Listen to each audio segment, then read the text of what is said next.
ಎಲ್ಲರಿಗೂ ನಮಸ್ಕಾರಗಳು. ಮಾತು ವಿತ್ ಮಾಲಿನಿ ಕಾರ್ಯಕ್ರಮಕ್ಕೆ ತಮಗೆಲ್ಲರಿಗೂ ಸ್ವಾಗತ.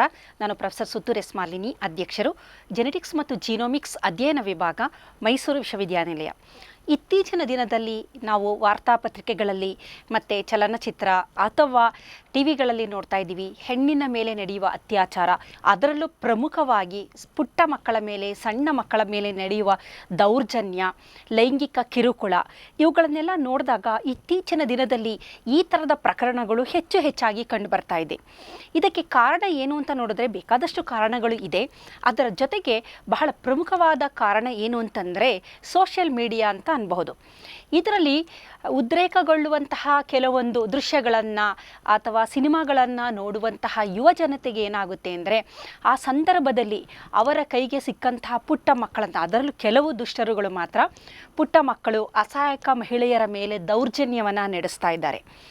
ಇಂತಹ ಒಂದು ಸಂದರ್ಭದಲ್ಲಿ ಇದರ ಸಾಧಕ ಬಾಧಕಗಳ ಬಗ್ಗೆ ನಾವು ಪ್ರಶ್ನೆ ಮಾಡಿದಾಗ ಎಲ್ಲೋ ಒಂದು ಕಡೆ ಸ್ವೇಚ್ಛಾಚಾರತೆ, ಹೆಣ್ಣು ಮಕ್ಕಳಲ್ಲಿ ಹೆಚ್ಚಾಗುತ್ತಿರುವ ಸ್ವೇಚ್ಛಾಚಾರತೆ ಆಗಿರಬಹುದು ಅಥವಾ ಅವರ ಉಡುಗೆ ತೊಡುಗೆಗಳಾಗಿರಬಹುದು, ಇದರಿಂದನೂ ಏನಾದರೂ ಈ ಥರದ ಸಮಾಜದಲ್ಲಿ ಈ ಥರದ ಕೃತ್ಯಗಳು, ಅಪರಾಧಗಳು ನಡೆಯುತ್ತಿದೆಯಾ ಅಂತ ನೋಡೋದಾದರೆ ಬಹಳಷ್ಟು ಒಂದು ಪರ ವಿರೋಧ ವಾದಗಳು ನಡೆಯುತ್ತೆ. ಹೆಣ್ಣು ಮಕ್ಕಳು ಹೇಳ್ತಾರೆ, ಇಲ್ಲ, ನಾವು ತೊಡುವ ಬಟ್ಟೆಗೂ ಇದಕ್ಕೂ ಈ ಅಪರಾಧಗಳಿಗೂ ಏನೂ ಸಂಬಂಧವಿಲ್ಲ, ನಾವು ನಮಗಿಷ್ಟ ಬಂದಂತಹ ಬಟ್ಟೆಗಳನ್ನು ನಾವು ತೊಡ್ತೀವಿ, ಆದರೆ ನೋಡುವವರ ಕಣ್ಣು ಸರಿಯಾಗಿರಬೇಕು, ಅವರದು ಕಾಮಾಲೆ ಕಣ್ಣು, ಅವರಿಗೆ ಜಗತ್ತೆಲ್ಲ ಹಳದಿಯ ಥರ ಕಾಣ್ತಾ ಇದೆ, ನಾವು ಯಾವ ಥರ ಬೇಕಾದರೂ ಇರ್ತೀವಿ, ಆದರೆ ಅವರುಗಳು ಸರಿಯಾಗಿರಬೇಕು ಎನ್ನುವ ವಾದವನ್ನು ಮಾಡ್ತಾರೆ. ಆದರೆ ಕೆಲವರು ಇಲ್ಲ, ಮಹಿಳೆಯರು ತೊಡುವ ಬಟ್ಟೆಗಳಿಂದ, ಅವರ ವರ್ತನೆಗಳಿಂದನೇ ಈ ಥರದ ಅಪರಾಧಗಳು ಜಾಸ್ತಿ ಆಗ್ತಾ ಇದೆ ಅಂತ ಹೇಳ್ತಾರೆ. ಹಾಗಾದರೆ ವೈಜ್ಞಾನಿಕವಾಗಿ ಈ ಥರದ ತುಂಡು ಬಟ್ಟೆಗಳನ್ನು, ಅಶ್ಲೀಲವಾದ ಬಟ್ಟೆಗಳನ್ನು ತೊಡುವುದರಿಂದ ಮತ್ತು ಅಶ್ಲೀಲತೆಯನ್ನು ಪ್ರದರ್ಶಿಸುವುದರಿಂದ ಏನಾದರೂ ನಿಜವಾಗಲೂ ಸಮಾಜದ ಮೇಲೆ ಕೆಟ್ಟ ಪರಿಣಾಮ ಬೀರುತ್ತಿದೆಯಾ? ಅದು ಯುವ ಜನತೆಯ ಮೇಲೆ, ಹುಡುಗರ ಮೇಲೆ ಕೆಟ್ಟ ಪರಿಣಾಮ ಬೀರುತ್ತಿದೆಯಾ ಅನ್ನೋ ಒಂದು ಪ್ರಶ್ನೆಯನ್ನು ನಾವು ನೋಡೋದಾದರೆ ವೈಜ್ಞಾನಿಕವಾಗಿ ಹೌದು ಅಂತಲೇ ಹೇಳಬಹುದು. ಹಾಗಾದರೆ ಇದರ ಬಗ್ಗೆ ಒಂದು ಸಂಪೂರ್ಣ ವಿವರವನ್ನು, ಯಾವ ರೀತಿ ಇದು ಆಗುತ್ತೆ, ನಮ್ಮ ದೇಹದ ಒಳಗೆ ಯಾವ ರಾಸಾಯನಿಕ ಕ್ರಿಯೆಗಳು ನಡೆಯುತ್ತೆ, ಯಾವ ಹಾರ್ಮೋನುಗಳು ಬಿಡುಗಡೆಯಾಗುತ್ತೆ, ಅದರಿಂದ ಯಾವ ರೀತಿ ಈ ಥರದ ಒಂದು ದೌರ್ಜನ್ಯಕ್ಕೆ ದಾರಿಯಾಗಬಹುದು ಅನ್ನುವುದನ್ನು ನೋಡೋದಾದರೆ, ನಾವು ಯಾವುದನ್ನಾದರೂ ನೋಡಿದಾಗ ವಿಜುವಲೈಸೇಷನ್ ಅಂತೀವಿ.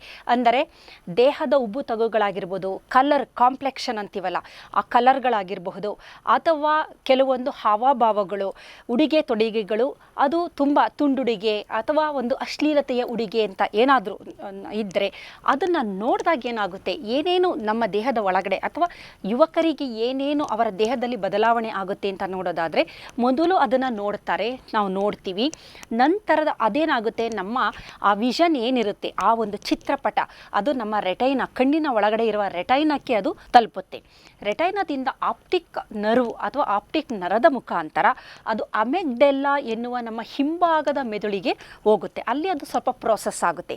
ಈ ಅಮೆಗ್ಡೆಲಾದಲ್ಲಿ ಈ ಒಂದು ಏನು ಚಿತ್ರಪಟ ನೋಡಿರ್ತೀವಿ, ಆ ಸಿಗ್ನಲ್ಗಳು ಪ್ರೋಸೆಸ್ ಆದಾಗ ಮೆದುಳಿನಲ್ಲಿ ಡೋಪಾಮೈನ್ ಎನ್ನುವ ಒಂದು ರಿವಾರ್ಡಿಂಗ್ ಹಾರ್ಮೋನು ರಿಲೀಸ್ ಆಗುತ್ತೆ. ಆ ರಿವಾರ್ಡಿಂಗ್ ಹಾರ್ಮೋನ್ ಏನು ಮಾಡುತ್ತೆ, ಅದನ್ನು ಪದೇ ಪದೇ ನೀನು ನೋಡು ಅನ್ನುವ ಥರ ಅದೊಂದು ಸಿಗ್ನಲಿಂಗ್ ಕೊಡುತ್ತೆ. ಅಂದರೆ ಹೆಚ್ಚು ಬಿಡುಗಡೆಯಾಗಬೇಕಾದಂಥ ಸಂದರ್ಭದಲ್ಲಿ ಪದೇ ಪದೇ ಅದನ್ನು ನೋಡ್ತಾರೆ. ಒಂದು ಸಲ ನೋಡ್ಬೋದು, ನೋಡಿದ ತಕ್ಷಣ ಅದನ್ನೇ ನೋಡಬೇಕು ಅಂತ ಅವರಿಗೆ ಅನಿಸುತ್ತೆ, ನೋಡ್ತಾರೆ. ಈ ನೋಡಿದಂತಹ ಸಂದರ್ಭದಲ್ಲಿ ಏನಾಗುತ್ತೆ ಅಂದರೆ, ನಮ್ಮ ಹೈಪೋಥಲಾಮಸ್ ಅನ್ನುವ ಒಂದು ಗ್ರಂಥಿ ಇದೆ. ಹೈಪೋಥಾಲಮಸ್ಸಿಂದ GnRH ಅಥವಾ ಗೊನೆಡೋಟ್ರೋಪಿಕ್ ರಿಲೀಸಿಂಗ್ ಹಾರ್ಮೋನ್ ಎನ್ನುವ ಒಂದು ಹಾರ್ಮೋನು ಬಿಡುಗಡೆಯಾಗುತ್ತೆ. ನೋಡ್ತಾ ಇರ್ತಾರೆ, ಅಶ್ಲೀಲತೆಯನ್ನು ನೋಡ್ತಿರ್ತಾರೆ, ಉಬ್ಬು ತಗ್ಗುಗಳನ್ನು ನೋಡ್ತಾ ಇರ್ತಾರೆ, ಅಥವಾ ಅವರ ವರ್ತನೆಯನ್ನು ನೋಡ್ತಾ ಇರ್ತಾರೆ. ಇಂಥದ್ದು ನೋಡಿದಾಗ ಹೈಪೋಥಾಲಮಸ್ ಆ್ಯಕ್ಟಿವೇಟ್ ಆಗಿ GnRH ಗೊನೆಡೋಟ್ರೋಪಿಕ್ ರಿಲೀಸಿಂಗ್ ಹಾರ್ಮೋನನ್ನು ಬಿಡುಗಡೆ ಮಾಡುತ್ತೆ. ಈ ಗೊನೆಡೋಟ್ರೋಪಿಕ್ ರಿಲೀಸಿಂಗ್ ಹಾರ್ಮೋನ್ ನಮ್ಮ ಪಿಟ್ಯೂಟರಿಯ ಮೇಲೆ ಆ್ಯಕ್ಟ್ ಮಾಡಿ ಅಲ್ಲಿ follicular stimulating hormone, luteinising hormone ಎನ್ನುವ 2 ಹಾರ್ಮೋನುಗಳನ್ನು ಬಿಡುಗಡೆ ಮಾಡುತ್ತೆ. ಈ ಒಂದು ಆಕ್ಸಿಸನ್ನು HPG ಆಕ್ಸಿಸ್ ಅಂತ ಕರಿತೀವಿ. ಹೈಪೋಥಾಲಮಸ್, ಪಿಟ್ಯೂಟರಿ, ಗೊನಾಡಲ್ ಆಕ್ಸಿಸ್ ಅಂತ. ಈ ಲ್ಯೂಟಿನೈಸಿಂಗ್ ಹಾರ್ಮೋನ್ ಏನಾಗುತ್ತೆ, ಪಿಟ್ಯೂಟರಿಯಿಂದ ಬಿಡುಗಡೆಯಾದ ನಂತರ ಅದು ಟೆಸ್ಟಿಸ್, ಅದು ನಮ್ಮ ಟೆಸ್ಟಿಸ್ ಅಥವಾ ವೃಷಣಕ್ಕೆ ಹೋಗುತ್ತೆ. ಅಲ್ಲಿ ಲಿಡಿಕ್ ಸೆಲ್ಸ್ಗಳಂತ ಇದೆ. ಈ ಲಿಡಿಕ್ ಸೆಲ್ಸ್ಗಳ ಜೊತೆಗೆ ಬೈಂಡ್ ಆಗುತ್ತೆ ಈ ಹಾರ್ಮೋನು. ಅದಕ್ಕೆ ರೆಸೆಪ್ಟಾರ್ಸ್ ಇರುತ್ತೆ ಲಿಡಿಕ್ ಸೆಲ್ಸ್ಗೆ. ಅಲ್ಲಿ ಹೋಗಿ ಅದು ಬೈಂಡ್ ಆದಾಗ ಅದು ಸೈಕ್ಲಿಕ್ AMPಯನ್ನು ಹೆಚ್ಚು ಮಾಡುತ್ತೆ. ಈ ಸೈಕ್ಲಿಕ್ AMP CMP ಅಂದರೆ ಸೆಕೆಂಡ್ರಿ ಮೆಸೆಂಜರ್ ಅಂತ. ಇದು ಏನು ಮಾಡುತ್ತೆ, ನಂತರ ಅದು ನ್ಯೂಕ್ಲಿಯಸ್ ಜೀವಕೋಶದ ಒಳಗೆ ಹೋಗಿ ಅಲ್ಲಿಂದ ಟೆಸ್ಟೋಸ್ಟಿರಾನ್ ಎನ್ನುವ ಹಾರ್ಮೋನನ್ನು ಬಿಡುಗಡೆ ಮಾಡುತ್ತೆ. ಈ ಹಾರ್ಮೋನ್ ಬಿಡುಗಡೆಯಾಗಬೇಕಾದರೆ ನಮ್ಮ ದೇಹದಲ್ಲಿ ಕೊಲೆಸ್ಟ್ರಾಲ್ ಇರಬೇಕು. ಈ ಕೊಲೆಸ್ಟ್ರಾಲನ್ನು ಅದು ಟೆಸ್ಟೋಸ್ಟಿರಾನ್ ಆಗಿ ಕನ್ವರ್ಟ್ ಮಾಡಿ ಅದು ಬಿಡುಗಡೆ ಮಾಡುತ್ತೆ. ಟೆಸ್ಟೋಸ್ಟಿರಾನು ಪುರುಷರ ಹಾರ್ಮೋನು, ಅದು ಆ್ಯಂಡ್ರೋಜನ್ ಅಂತ ಕರಿತೀವಿ. ಅದೇ ರೀತಿ ಮಹಿಳೆಯರಲ್ಲಿ ಎಸ್ಟ್ರೋಜನ್ ಇರುತ್ತೆ. ಯಾವಾಗ ಈ ಟೆಸ್ಟೋಸ್ಟಿರಾನ್ ಹಾರ್ಮೋನು ಬಿಡುಗಡೆಯಾಯಿತೋ ಅದು ಪುರುಷನನ್ನು ಅಥವಾ ಆ ಹುಡುಗ ವ್ಯಕ್ತಿಯನ್ನು ಉದ್ರೇಕದ ಸ್ಥಿತಿಗೆ ತಂದು ನಿಲ್ಲಿಸುತ್ತೆ. ನಂತರ ಬಿಡುಗಡೆಯಾದ ಈ ಟೆಸ್ಟೋಸ್ಟಿರಾನ್ ಅಷ್ಟು ಮಾತ್ರ ಮಾಡಲ್ಲ, ಅದು ಮೆದುಳಿನ ಹತ್ರ ಹೋಗುತ್ತೆ. ಮೆದುಳಿನಲ್ಲಿ ಬ್ಲಡ್ ಬ್ರೈನ್ ಬ್ಯಾರಿಯರ್ ಅಂತ ಇದೆ, ಅದನ್ನು ಕ್ರಾಸ್ ಮಾಡಿಕೊಂಡು ದಾಟ್ಕೊಂಡು ಹೋಗುತ್ತೆ. ದಾಟಿಕೊಂಡು ಹೋಗಿ ಇದೇನು ಮಾಡುತ್ತೆ, ಆ್ಯಂಡ್ರೋಜನ್ ರೆಸೆಪ್ಟಾರ್ಸ್ಗಳಂತ ನಮ್ಮ ನರಕೋಶದ ಮೇಲೆ ಕೆಲವು ರೆಸೆಪ್ಟಾರ್ಸ್ಗಳಿದೆ, ಅದಕ್ಕೆ ಹೋಗಿ ಅದು ಬೈಂಡ್ ಆಗುತ್ತೆ. ಬೈಂಡ್ ಆದ ನಂತರ ಅದು ಸಂಪೂರ್ಣವಾಗಿ ನ್ಯೂಕ್ಲಿಯಸ್ ಒಳಗಡೆ ಹೋಗಿ ಅಲ್ಲಿ ಕೆಲವು ಜೀನ್ಸ್ಗಳನ್ನು ಆ್ಯಕ್ಟಿವೇಟ್ ಮಾಡುತ್ತೆ. ಆ ಜೀನ್ಸ್ಗಳು ಯಾವುದಕ್ಕೆ ಸಂಬಂಧಿಸಿದಂತಹದ್ದು ಅಂತಂದರೆ ಲೈಂಗಿಕತೆಗೆ ಸಂಬಂಧಿಸಿದಂತಹದ್ದು, ವೀರ್ಯಾಣುಗಳ ಬಿಡುಗಡೆಗೆ ಸಂಬಂಧಿಸಿದಂತಹದ್ದು, ಉದ್ರೇಕವನ್ನು ಉಂಟು ಮಾಡೋದಕ್ಕೆ ಸಂಬಂಧಿಸಿದಂತಹದ್ದು. ಇದರ ಜೊತೆಯಲ್ಲಿ ಡೋಪಮೈನನ್ನು ಹೆಚ್ಚು ಹೆಚ್ಚು ಬಿಡುಗಡೆ ಮಾಡಲು ಪ್ರೇರೇಪಿಸುವಂತಹ ಜೀನ್ಸ್ಗಳನ್ನು ಅದು ಆ್ಯಕ್ಟಿವೇಟ್ ಮಾಡ್ತಾ ಬರುತ್ತೆ.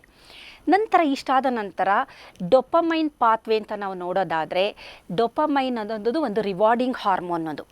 ಅದು ಆಹಾರ ಆಗ್ಬೋದು ಅಥವಾ ಒಂದು ಉಡುಗೆ ತೊಡುಗೆ ಆಗ್ಬೋದು, ನಮಗೆ ಪದೇ ಪದೇ ಒಂದು ಎಡಿಕ್ಷನ್ ಥರ ಉಂಟು ಮಾಡೋ ಅಂಥದ್ದು ಡೊಪಮೈನ್. ಅಂದರೆ ನಮಗೆ ಖುಷಿ ಕೊಡುತ್ತೆ, ಅದನ್ನು ನಾವು ತಿಂದಾಗ, ಅದನ್ನು ನಾವು ತೊಟ್ಟಾಗ ನಮಗೆ ಸಂತೋಷವನ್ನು ನೀಡುವುದು ಡೊಪಮೈನ್. ಈ ಲೈಂಗಿಕತೆಯಲ್ಲೂ ಸಹ ಡೊಪಮೈನ್ ಪಾತ್ರ ಬಹಳ ಮುಖ್ಯ. ಲೈಂಗಿಕತೆಗೂ ಸಹ ಆ ಒಂದು ಸಂತೋಷವನ್ನು ನೀಡಲು ಡೊಪಮೈನ್ ಬಿಡುಗಡೆಯೇ ಬಹಳ ಮುಖ್ಯ ಕಾರಣ ಅನ್ಬೋದು. ಈ ಹಂತದಲ್ಲಿ ಪದೇ ಪದೇ ಅದನ್ನು ನೋಡಬೇಕಾದ್ರೆ ಡೊಪಮೈನು ಸ್ವಲ್ಪ ಪ್ರಮಾಣದಲ್ಲಿ ಬಿಡುಗಡೆಯಾಯಿತು. ಆದರೆ ಟೆಸ್ಟೋಸ್ಟಿರಾನ್ ಯಾವಾಗ ಹೆಚ್ಚಿನ ಪ್ರಮಾಣದಲ್ಲಿ ದೇಹದಲ್ಲಿ ಬಿಡುಗಡೆಯಾಗ್ತಾ ಬರುತ್ತೆ, ಅಂತಹ ಸಂದರ್ಭದಲ್ಲಿ ಡೊಪಮೈನನ್ನು ಬಿಡುಗಡೆ ಮಾಡುವುದು ನ್ಯೂಕ್ಲಿಯಸ್ ಅಕ್ಯುಂಬೆನ್ಸ್ ಎನ್ನುವ ಜೀವಕೋಶಗಳು, ಅವು ನರಕೋಶಗಳನ್ನೇ. ಇದು ವೆಂಟ್ರಲ್ ಟೆಗ್ಮೆಂಟಲ್ ಏರಿಯಾ ಅಂತ ಒಂದು ಮೆದುಳಿನಲ್ಲಿ ಒಂದು ಭಾಗ ಇದೆ, ಆ ಭಾಗದಲ್ಲಿ ಇರುವಂತಹದ್ದು. ಅಲ್ಲಿಂದ ಡೋಪಮೈನು ಬಿಡುಗಡೆಯಾಗುತ್ತೆ. ಡೋಪಮೈನು ಬಿಡುಗಡೆಯಾದ ನಂತರ ಅದು ಡೋಪಮೈನ್ ರೆಸೆಪ್ಟಾರ್ಸ್ಗಳಂತ ಇದೆ ಜೀವಕೋಶದ ಮೇಲೆ, ಅದರ ಜೊತೆ ಬೈಂಡ್ ಆಗುತ್ತೆ. ಬೈಂಡ್ ಆಗಿ ಇನ್ನೂ ಹೆಚ್ಚಿನ ಒಂದು ರಿವಾರ್ಡಿಂಗ್ ಮನೋಸ್ಥಿತಿಯನ್ನು ನಮಗೆ ತಲುಪಿಸುತ್ತೆ. ಇದರಿಂದ ಏನಾಗುತ್ತೆ ಅಂದರೆ ಪದೇ ಪದೇ ಅವರು ಅದನ್ನು ನೋಡಬೇಕು ಅನ್ನುವುದು ಅವರಿಗೆ ಅದು ಅನ್ನಿಸ್ತಾ ಇರುತ್ತೆ. ಅದರ ಜೊತೆಗೆ ಲೈಂಗಿಕ ಆಸಕ್ತಿ ಹೆಚ್ಚಾಗ್ತಾ ಇರುತ್ತೆ. ಮತ್ತು ಇಲ್ಲಿ ಕೆಲವೊಂದು ಜೀನ್ಸ್ಗಳು, ಅದು ಯಾವುದಕ್ಕೆ ಅಂದರೆ ವೀರ್ಯಾಣುಗಳ ಬಿಡುಗಡೆಗೆ ಸಂಬಂಧಿಸಿದಂತಹ ಜೀನ್ಸ್ಗಳು ಆ್ಯಕ್ಟಿವೇಟ್ ಆಗುತ್ತೆ ಟೆಸ್ಟಿಸಲ್ಲಿ. ಹಾಗಾಗಿ ಎಲ್ಲ ಒಂದು ಕ್ರಿಯೆ ಏನಿದೆ ಅದು ಒಂದು ವ್ಯಕ್ತಿಯನ್ನು ಅಥವಾ ಒಂದು ಪುರುಷನನ್ನು ಲೈಂಗಿಕತೆಗೆ ಆ ಒಂದು ಸ್ಥಿತಿಗೆ ತೆಗೆದುಕೊಂಡು, ಉದ್ರೇಕದ ಸ್ಥಿತಿಗೆ ತೆಗೆದುಕೊಂಡು ಹೋಗಲು ಈ ಎಲ್ಲ ರಾಸಾಯನಿಕ ಕ್ರಿಯೆಗಳು ಪೂರಕವಾಗಿದೆ ಅಂತ ಹೇಳ್ಬೋದು. ಇಂತಹ ಸಂದರ್ಭದಲ್ಲಿ ಏನಾಗುತ್ತೆ, ನಮ್ಮ ಪ್ಯಾರಾಸಿಂಪಥೆಟಿಕ್ ನರ್ವಸ್ ಸಿಸ್ಟಮು ಸ್ವಲ್ಪ ಮಟ್ಟಿಗೆ ಆ್ಯಕ್ಟಿವೇಟ್ ಆಗುತ್ತೆ.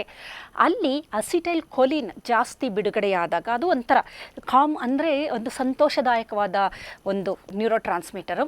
ಈ ಅಸಿಟೈಲ್ ಕೊಲಿನ್ನು ಬಿಡುಗಡೆಯಾಗುತ್ತೆ. ಇದರ ಜೊತೆಗೆ ಪ್ಯಾರಾಸಿಂಪಥೆಟಿಕ್ ನರ್ವಸ್ ಸಿಸ್ಟಮ್ ಏನು ಮಾಡುತ್ತೆ ಅಂತಂದರೆ ಎನ್ಒ ಜೀನ್ ಅನ್ನುವುದನ್ನು ಆ್ಯಕ್ಟಿವೇಟ್ ಮಾಡುತ್ತೆ. ಎನ್ಒ ಜೀನ್ ಅನ್ನುವುದು ಈ ನಾಸ್ ಜೀನ್ ಅಂತ ಕರಿತೀವಿ. ಇದರ ಪ್ರಮುಖ ಕೆಲಸ ಏನು ಅಂತಂದರೆ ನೈಟ್ರಿಕ್ ಆಕ್ಸೈಡನ್ನು ಬಿಡುಗಡೆ ಮಾಡೋದು. ನೈಟ್ರಿಕ್ ಆಕ್ಸೈಡ್ ಕೆಲಸ ಏನು ಅಂತಂದರೆ ಡಯಲೇಷನ್ ಅಂತಂದರೆ ನಮ್ಮ ರಕ್ತನಾಳಗಳನ್ನು ಹಿಗ್ಗಿಸುವುದು. ಬಿಡುಗಡೆಯಾಗುವಂತಹ ಈ ಒಂದು ನೈಟ್ರಿಕ್ ಆಕ್ಸೈಡ್ ಏನಾಗುತ್ತೆ, ನಮ್ಮ ದೇಹದಲ್ಲಿರುವಂಥ ಲೈಂಗಿಕತೆಗೆ ಸಂಬಂಧಿಸಿದಂಥ ಇಂಟರ್ನಲ್ ಅಂದರೆ ಜನನೇಂದ್ರಿಯಗಳೇನಿದೆ ಅಲ್ಲಿ ಹೆಚ್ಚಾಗಿ ಪ್ರವಹಿಸುತ್ತೆ. ಅಲ್ಲಿ ಹೋದ ನಂತರ ಅದೇನು ಮಾಡುತ್ತೆ, ಅಲ್ಲಿರುವ ಸ್ನಾಯುಗಳು, ಅಲ್ಲಿರುವ ರಕ್ತನಾಳಗಳನ್ನು ಹಿಗ್ಗುವಂತೆ ಮಾಡುತ್ತೆ. ಹಿಗ್ಗಿದಾಗ ಏನಾಗುತ್ತೆ, ಬ್ಲಡ್ ಫ್ಲೋ ಅಥವಾ ರಕ್ತ ಪರಿಚಲನೆ ಹೆಚ್ಚಾಗಿ ಆ ಒಂದು ಭಾಗಕ್ಕೆ ಹೆಚ್ಚು ಪ್ರವಹಿಸುವುದರಿಂದ ಅವರಿಗೆ ದೇಹದಲ್ಲಿ ಕೆಲವೊಂದು ಬದಲಾವಣೆ, ದೇಹ ಬಿಸಿಯಾಗುವಂಥದ್ದೇ ಆಗಲಿ ಅಥವಾ ಅದನ್ನು ನೋಡಬೇಕು ಅಂತನ್ನೋದೇ ಆಗಲಿ, ಲೈಂಗಿಕತೆಗೆ ಆಸಕ್ತಿ ಉಂಟಾಗೋದಂಥದ್ದೇ ಆಗಲಿ, ಉದ್ರೇಕದ ಸ್ಥಿತಿಗೆ ತಲುಪುವುದೇ ಆಗಲಿ, ಇದೆಲ್ಲ ನಡೆಯುತ್ತೆ. ಹಾಗಾಗಿ ಏನಾಗುತ್ತೆ, ಈ ನೈಟ್ರಿಕ್ ಆಕ್ಸೈಡ್ ಅಲ್ಲಿ ರಕ್ತವನ್ನು ಹೆಚ್ಚಿಗೆ ಮಾಡಿ ಆ ಸ್ಥಿತಿಯನ್ನು ಇನ್ನೂ ಉತ್ತುಂಗಕ್ಕೆ ಏರಿಸುತ್ತೆ. ಇದು ಎಲ್ಲ ದೇಹದಲ್ಲಿ ನಡೆಯುವಂಥ ರಾಸಾಯನಿಕ ಕ್ರಿಯೆಗಳು. ಹಾಗಾಗಿ ಸಾಮಾನ್ಯವಾಗಿ ನಾವು ಹೇಳ್ತೀವಿ, ನಾವು ಉಡುವ ಬಟ್ಟೆ ಅಥವಾ ನಮ್ಮ ಒಂದು ಇದಕ್ಕೂ ಅಪರಾಧಗಳಿಗೂ ಏನು ಸಂಬಂಧ ಅಂದರೆ, ಇದು ಈ ಥರದ ಒಂದು ವೈಜ್ಞಾನಿಕ ಸಂಬಂಧ ಇದೆ. ಇಷ್ಟೆಲ್ಲ ಬದಲಾವಣೆಗಳು ದೇಹದಲ್ಲಿ ಆದಾಗ ಪ್ರತಿಯೊಬ್ಬರೂ ಇಂತಹ ಒಂದು ಸನ್ನಿವೇಶವನ್ನು ಎದುರಿಸುವಂತಹ ಪ್ರಸಂಗಗಳು ಬಂದೇ ಬರುತ್ತೆ. ಆದರೆ ಕೆಲವರು ಮಾತ್ರ ವಿಕ್ಟಿಮೈಸ್ ಆಗ್ತಾರೆ, ಕೆಲವರು ಮಾತ್ರ ಇಂತಹ ಅಪರಾಧಗಳಲ್ಲಿ, ಇಂತಹ ಕೃತ್ಯಗಳಲ್ಲಿ ತೊಡಗ್ತಾರೆ. ಎಲ್ಲರೂ ಅಲ್ಲ. ಕಾರಣ ಏನು ಅಂದರೆ, ಯಾರಿಗೆ ಅಂತಹ ಸಂದರ್ಭದಲ್ಲಿ ಮುಂಭಾಗದ ಮೆದುಳು, ಅರಿವಿನ ಮೆದುಳು ಅಥವಾ ಪ್ರಜ್ಞಾ ಮೆದುಳು ಎಚ್ಚರಿಕೆಯನ್ನು ನೀಡುತ್ತೆ, ಅಂತಹ ಸಂದರ್ಭದಲ್ಲಿ ಅದು ಡೋಪಮೈನ್ನ ಸ್ವಲ್ಪ ಸಪ್ರೆಸ್ ಮಾಡುತ್ತೆ ಮತ್ತು ಅಮೆಗ್ಡೆಲ್ಲಾನೂ ಸಂಪೂರ್ಣವಾಗಿ ಅದು ನಿಷ್ಕ್ರಿಯ ಅಂತಲ್ಲ, ಸಪ್ರೆಸ್ ಮಾಡುತ್ತೆ. ಇದು ಹೆಚ್ಚು ಆ್ಯಕ್ಟಿವೇಟ್ ಆಗುತ್ತೆ. ಪರಿಸ್ಥಿತಿಗಳನ್ನು ಒಂದು ನಮಗೆ ಅರಿವನ್ನು ನೀಡುತ್ತೆ. ನೋಡೋದು, ನೀನು ಮಾಡ್ತಿರೋದು ತಪ್ಪು, ಇದರಿಂದ ಮುಂದಿನ ದಿನದಲ್ಲಿ ನಿನಗೆ ತೊಂದರೆ ಆಗಬಹುದು, ನಿನ್ನ ಕೆಲಸಕ್ಕೆ ತೊಂದರೆ ಆಗ್ಬೋದು, ನಿನ್ನ ಕುಟುಂಬದಲ್ಲಿ ತೊಂದರೆ ಆಗ್ಬೋದು, ನಿನ್ನ ಹೆಂಡತಿ ನಿನ್ನ ಬಿಟ್ಟು ಹೋಗಬಹುದು, ನಿನ್ನ ಮಕ್ಕಳಿಗೆ ನಿನ್ನ ಮೇಲೆ ಮರ್ಯಾದೆ ಇಲ್ಲದಂತೆ ಆಗಬಹುದು, ಸಮಾಜ ನಿನ್ನನ್ನು ಕೆಟ್ಟ ದೃಷ್ಟಿಯಿಂದ ನೋಡಬಹುದು. ಈ ಥರದ ಕೆಲವೊಂದು ವಿಚಾರಗಳನ್ನು ಆತನಿಗೆ ತಿಳಿಸಿದಾಗ ಆಗೇನಾಗುತ್ತೆ, ಅಂತಹ ಒಂದು ಏನು ಈಗೆಲ್ಲ ಬದಲಾವಣೆಗಳಾಗಿತ್ತು ಅದು ಒಂದೇ ನಿಧಾನವಾಗಿ ಅದು ಪಲ್ಸೇಟಿವ್ ಥರ ಇರುತ್ತೆ. ಅದು ಅಂದರೆ ಅದು ಒಂದೊಂದು ವೇವ್ಸ್ ಥರ ಬರೋದರಿಂದ ಅದನ್ನು ತಗ್ಗಿಸ್ತಾ ಬರುತ್ತೆ. ಹಾಗಾಗಿ ಅವರು ಪುನಃ ಒಂದು ಸಮಸ್ಥಿತಿಗೆ ಬಂದು ನಿಲ್ತಾರೆ. ಅವರಿಗೆ ಅರಿವಾಗುತ್ತೆ ಇದು ತಪ್ಪು ಅನ್ನುವುದರ ಅರಿವು ಆಗುತ್ತೆ. ಹಾಗಾಗಿ ಅದರಿಂದ, ಆ ಸಂದರ್ಭದಿಂದ ಅದರಿಂದ ಅವರು ಹೊರಬರ್ತಾರೆ. ಆದರೆ ಬಹಳಷ್ಟು ಜನಕ್ಕೆ, ಯಾರಿಗೆ ಈ ಹಿಂಭಾಗದ ಮೆದುಳೇ ಸದಾಕಾಲ ಆ್ಯಕ್ಟಿವೇಟ್ ಆಗಿರುತ್ತೆ, ಅಗ್ರೆಸಿವ್ ಆಗಿರ್ತಾರೆ, ವಿವೇಚನೆ ಇರೋದಿಲ್ಲ, ಮುಂಭಾಗದ ಮೆದುಳು ಯಾರಿಗೆ ಆ್ಯಕ್ಟಿವೇಟ್ ಆಗಿರೋದಿಲ್ಲ, ಏಕೆಂದರೆ ಅದು ಆ್ಯಕ್ಟಿವೇಟ್ ಆಗಬೇಕು ಅಂದರೂ ಕೆಲವೊಂದು ನಿಯಮಬದ್ಧವಾದ ಜೀವನ ಕ್ರಮವನ್ನು ನಾವು ಅನುಸರಿಸಬೇಕು. ಅಂಥವರಿಗೆ ಮಾತ್ರ ಮುಂಭಾಗದ ಮೆದುಳು ಆ್ಯಕ್ಟಿವೇಟ್ ಆಗೋಂಥದ್ದು. ಅದು ಆಗುತ್ತೆ, ಆದರೆ ಇಂತಹ ಕ್ಲಿಷ್ಟಕರ ಸಂದರ್ಭದಲ್ಲೂ ಸಹ ಅವರಿಗೆ ಮುಂಭಾಗದ ಮೆದುಳು ಆ್ಯಕ್ಟಿವೇಟ್ ಆಗಬೇಕು ಅಂದರೆ ಅವರು ಒಂದು ಶಿಸ್ತುಬದ್ಧಿನ ಕ್ರಮಬದ್ಧವಾದ ಜೀವನವನ್ನು ಯಾವ ವ್ಯಕ್ತಿ ನಡೆಸ್ತಾನೆ ಅಂಥವನಿಗೆ ಮಾತ್ರ ಇದು ಸಾಧ್ಯ. ಹಾಗಾಗಿ ಬಹಳಷ್ಟು ಜನ ಇಂತಹ ಒಂದು ಸಂದರ್ಭದಲ್ಲಿ ಬಲಿಪಶುಗಳಾಗ್ತಾರೆ, ಅದಕ್ಕೆ ತುತ್ತಾಗ್ತಾರೆ. ನಾಳೆಯ ದಿನ ಬಹಳಷ್ಟು ಸಂದರ್ಭದಲ್ಲಿ ಆ ಮಹಿಳೆಯರಿಂದ ಬ್ಲ್ಯಾಕ್ ಮೇಲ್ ಆಗಿರಬಹುದು ಅಥವಾ ಬೇರೆ ಬೇರೆ ಥರದ ತೊಂದರೆಗಳಿಗೆ ಸಿಲುಕುವಂಥದ್ದು, ಮತ್ತು ಕೆಲವೊಂದು ಅಪರಾಧಗಳನ್ನು ಮಾಡೋಂಥದ್ದು, ಕೆಟ್ಟ ಕೆಲಸಗಳನ್ನು ಮಾಡೋಂಥದ್ದು. ಇದರಿಂದ ಮುಂದಿನ ದಿನದಲ್ಲಿ ಅವರು ಹಲವಾರು ಗುಪ್ತ ರೋಗಗಳಿಗೆ ತುತ್ತಾಗುವಂಥದ್ದು, ಹಣವನ್ನು ಕಳ್ಕೊಳ್ಳೋಂಥದ್ದು, ಮರ್ಯಾದೆ ಕಳ್ಕೊಳ್ಳೋಂಥದ್ದು, ಇದೆಲ್ಲವೂ ನಡೆಯುವ ಸಾಧ್ಯತೆ ಇದೆ.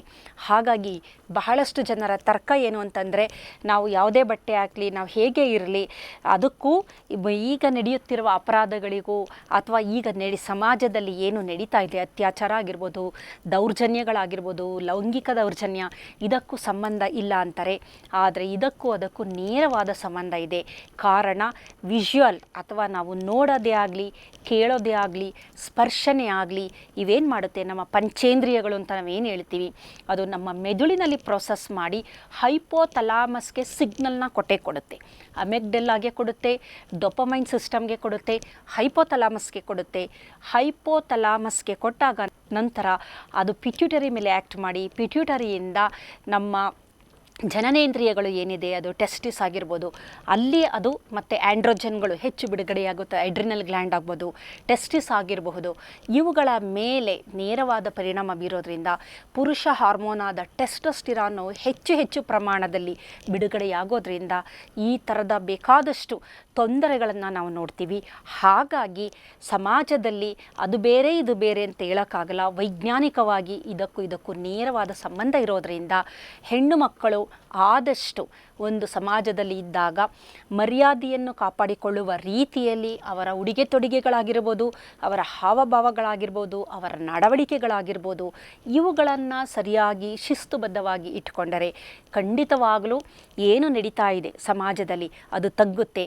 ಅದರ ಜೊತೆಯಲ್ಲಿ ಸರ್ಕಾರವು ಸಹ ಈ ಸೋಷಿಯಲ್ ಪ್ಲ್ಯಾಟ್ಫಾರ್ಮ್ ಅಥವಾ ಸೋಷಿಯಲ್ ಮೀಡಿಯಾದಲ್ಲಿ ಯಾವ ಮಹಿಳೆಯರು ಕೆಟ್ಟದಾಗಿ ಕೆಲವೊಂದು ರೀಲ್ಸ್ಗಳನ್ನು ಮಾಡ್ತಾರೆ, ಪೋಸ್ಟ್ಗಳನ್ನು ಮಾಡ್ತಾರೆ, ಅಂತಹದ್ದನ್ನು ನಿಷೇಧ ಮಾಡಿದ್ರೆ ಖಂಡಿತವಾಗಿಯೂ ಅದರಿಂದ ಒಂದು ಪ್ರಚೋದನೆಗೆ ಒಳಪಟ್ಟು ಅದನ್ನು ನೋಡಿದಾಗ ದೇಹದಲ್ಲಿ ಈಗ ನಾನು ಏನೇನು ಹೇಳಿದೆ ಆ ಥರದ ಬದಲಾವಣೆಗಳಾಗಿ ಅದಕ್ಕೆ ವಿಕ್ಟಿಮೈಸು ಬಲಿಪಶು ಆಗುವವರು ಬೇರೆಯವರು. ಇದನ್ನು ನೋಡೋದೇ ಬೇರೆ, ಬಟ್ ಕೊನೆಗೆ ಬಲಿಪಶು ಆಗೋವರೇ ಬೇರೆ. ಅಸಹಾಯಕ ಹೆಣ್ಣು ಮಕ್ಕಳಾಗ್ಬೋದು, ಮಕ್ಕಳುಗಳಾಗಿರ್ಬೋದು, ಈ ಥರ ನಡೆಯೋದ್ರಿಂದ ಇಂತಹ ಕೆಲವೊಂದು ಚಿತ್ರಗಳನ್ನು, ಚಲನಚಿತ್ರಗಳನ್ನು, ರೀಲ್ಸ್ಗಳನ್ನು ಇವುಗಳನ್ನು ನಿಷೇಧ ಮಾಡುವುದರಿಂದ ಸಮಾಜದ ಸ್ವಾಸ್ಥ್ಯವನ್ನು ನಾವು ಕಾಪಾಡಬಹುದು. ಎಲ್ಲದಕ್ಕೂ ನೇರ ಸಂಬಂಧ ಇರೋದರಿಂದ ವೈಜ್ಞಾನಿಕವಾಗಿ ನಾನು ಈಗ ಏನೇನು ಹೇಳಿದೆ ಅದೆಲ್ಲ ದೇಹದಲ್ಲಿ ನಡೆಯುತ್ತೆ. ಕಾರಣ ಎಲ್ಲರಿಗೂ ಮುಂಭಾಗದ ಮೆದುಳನ್ನು ಸದಾಕಾಲ ಆ್ಯಕ್ಟಿವೇಟ್ ಮಾಡ್ಕೊಳ್ಳೋಕ್ಕೆ ಸಾಧ್ಯ ಇಲ್ಲ, ಅದೊಂದು ತಪಸ್ಸು. ಆದರೆ ಸುಮಾರು 90% ಜನಗಳು ಸಾಮಾನ್ಯವಾಗಿ ಹಿಂಭಾಗದ ಮೆದುಳಿನ ಕೈಗೊಂಬೆಯಾಗಿರ್ತಾರೆ. ಭಾವನೆಗಳಾಗಿರ್ಬೋದು, ಈ ಥರದ ಕೆಲವೊಂದು ಸಂವೇದನೆಗಳಾಗಿರ್ಬೋದು, ಇವುಗಳಿಗೆ ಹೆಚ್ಚು ಅವರು ತುತ್ತಾಗೋದ್ರಿಂದ ಕೆಲವು ಅಪರಾಧಗಳು ನಡೆಯುವ ಸಾಧ್ಯತೆ ಇದೆ. ಆದರೆ ಖಂಡಿತ ಇದನ್ನು ತಪ್ಪಿಸಬಹುದು. ಸ್ವಾಸ್ಥ್ಯ ಸಮಾಜವನ್ನು ನಾವೆಲ್ಲ ರೂಪಿಸಿಕೊಳ್ಳಬೇಕು. ಇದಕ್ಕೆ ಶಿಸ್ತುಬದ್ಧವಾದ ಜೀವನ, ಮೌಲ್ಯಯುತವಾದ ಜೀವನವನ್ನು ಪ್ರತಿಯೊಬ್ಬರೂ ನಡೆಸಬೇಕಾಗಿದೆ. ಅದು ಇದ್ದಾಗ ಮಾತ್ರ ದೇಹ ಶಾಂತವಾಗಿರುತ್ತೆ. ಇಂಟರ್ನಲ್ ಹಾರ್ಮೋನ್ಸ್ಗಳಾಗ್ಬೋದು, ಜೀನ್ಸ್ಗಳಾಗ್ಬೋದು, ಕೆಲವು ಆ್ಯಕ್ಟಿವೇಷನ್ಗಳನ್ನು ಅದನ್ನು ಸಪ್ರೆಸ್ ಮಾಡೋದರಿಂದ ಉತ್ತಮ ಆರೋಗ್ಯ, ಉತ್ತಮ ಸಮಾಜವನ್ನು ನಾವೆಲ್ಲ ಪಡಿಬಹುದಾಗಿದೆ. ನಮಸ್ಕಾರ.